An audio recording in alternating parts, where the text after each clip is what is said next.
Lebanese officials report that at least 9 people were killed and nearly 2,800 injured when pagers used by the Hezbollah militant group exploded simultaneously across the country.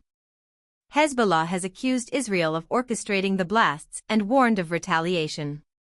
However, there has been no immediate response from the Israeli military. The explosions, which occurred over the course of about an hour, caused widespread chaos, with ambulances rushing victims to hospitals across Lebanon. The Lebanese Health Ministry confirmed that more than 2,800 people were injured, 200 of whom were in critical condition, requiring surgery or intensive care. The cause of the pager explosions remains unclear, although a Hezbollah commander referred to it as the biggest security breach since recent hostilities with Israel. Hezbollah has laid the blame squarely on Israel and promised retribution. As the number of injured continues to rise, Lebanese health authorities are urgently requesting blood donations to help hospitals manage the influx of casualties. Matthew Levitt, an expert on counterterrorism and intelligence at the Washington Institute for Near East Policy, explained that the attack likely involved small amounts of explosives being inserted into the pagers during procurement. This method, Levitt said, points to a highly sophisticated intelligence operation aimed at penetrating Hezbollah's supply chain.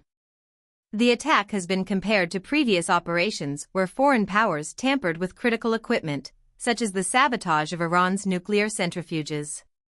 Levitt suggested that the purpose of the attack was to send a strong message to Hezbollah, emphasizing Israel's seriousness about ending Hezbollah's rocket attacks on northern Israel. He speculated that the operation may have been in preparation for some time but was only triggered once Israel identified that Hezbollah had figured out part of the plan. Regarding whether this attack will lead to full-scale war, Levitt noted that while Hezbollah will retaliate, they are likely to be cautious in order to avoid a larger conflict. He added that Hezbollah's communication systems have been severely compromised by the explosions, which could impact their ability to plan and coordinate any immediate response. Hezbollah's reliance on pagers began in February as part of an effort to evade Israeli signals intelligence. However, the explosions now raise serious concerns for Hezbollah about the security of any of their communication systems. Despite the gravity of the attack, Levitt emphasized that Israel is likely aiming to send a psychological message to Hezbollah, reminding them of the consequences of continuing their hostilities. Nevertheless, experts believe that while this attack will lead to retaliation, it is unlikely to trigger a full-scale war.